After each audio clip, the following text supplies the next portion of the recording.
Hey there everybody, and welcome back to Half Baked. On today's episode, let's talk about the English muffin, which is, in fact, not English, but American. Maybe based on the crumpet, though there's some debate there because crumpets use baking powder and are made with more of a batter instead of a dough, but possible. And maybe invented by a British expat, but American nonetheless. And to get this out of the way ahead of time, while delicious, these are not quick. Not as slow as the pizza we made a couple weeks ago, but they do still take a day and a half, so they're a little bit slow.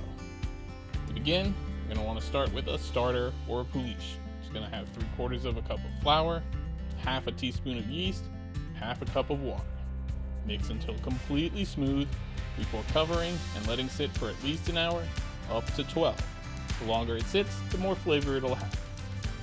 Add a cup of milk, a teaspoon of yeast, and our prepared, bubbly, and lightly increased in volume starter to the bowl of a stand mixer, to which we're going to whisk until it's completely smooth before adding a teaspoon of salt, 2 tablespoons of sugar, 2 tablespoons of melted butter, and whisking to combine. Add about 3 cups of flour, saving some of that for later, about 3 1/4 in all. Mix until it's a shaggy mess.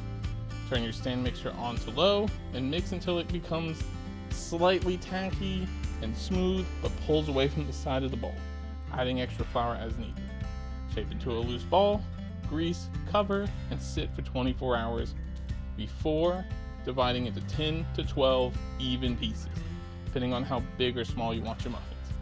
Shape those into tight balls before transferring to a cornmeal dusted sheet tray for 1 hour. Place some butter over medium heat and fry your English muffins for 5 to 6 minutes per side. They should look more like that second one. The first one's a little over. Transfer to a rack to cool and finish your remaining muffins. That third one looked pretty good though. And when opening, use a fork. That's necessary. Pop how you like and enjoy. And if you enjoyed this video, like, comment, subscribe, ring the notification bell, and keep an eye out. I try to make a video every week. And if you want to support my content even further, you could always buy me a coffee. Thanks for watching.